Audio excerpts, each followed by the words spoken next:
On Wall Street today, the Dow Jones Industrials gained 13.5 points to close at 36.87, and the trading was moderate. When we come back, the American agenda, native Hawaiians who say, "Give us back our country." The American agenda tonight, a most significant presidential apology. At the White House yesterday, President Clinton signed a formal letter of apology to the people of Hawaii.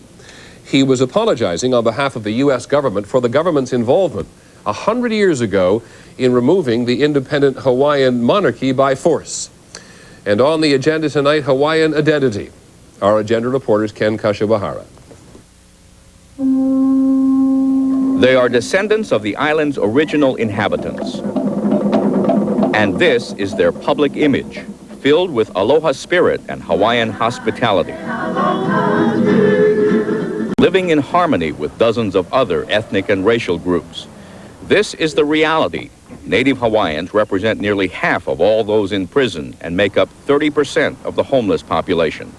They are the poorest, least educated, and unhealthiest of any ethnic group in the state.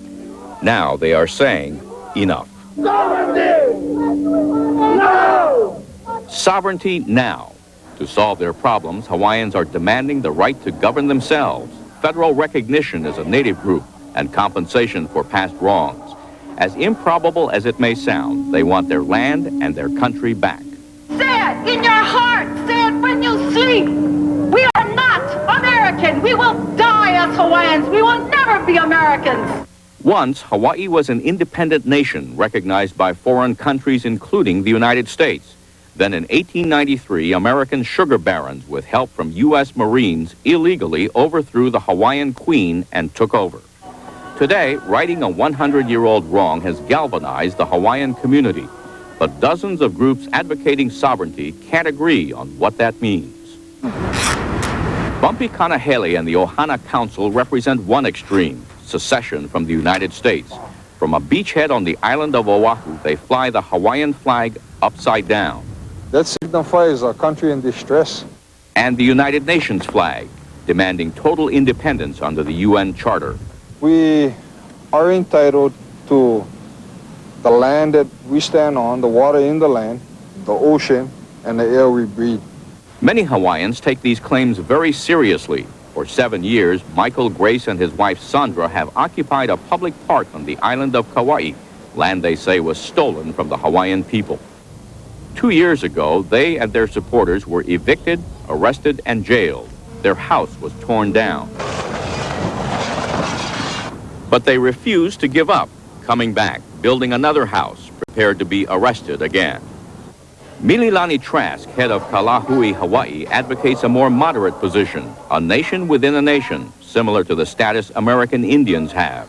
The time has come for America to recognize our nation, segregate our lands from the public holdings, give to us our resources so that we can address our own problems. That won't be easy. Most of these groups want control over 1.5 million acres of public land scattered on different islands and now used for military bases, schools, golf courses, and airports, land once owned by the Hawaiian monarchy. While it is highly unlikely Hawaiians will get all the land they want, their demands, once dismissed as radical and unrealistic, are being taken seriously. The governor and the state legislature have recognized the right of Hawaiians to form a sovereign nation. And in Washington, the Clinton administration has signaled its openness to the idea. Many Hawaiians predict they will achieve some form of sovereignty by the end of the century. They have drawn a line in the sand, and they insist there's no turning back. Ken Kashiwahara, ABC News, Honolulu. The American agenda. We'll be back in just a moment.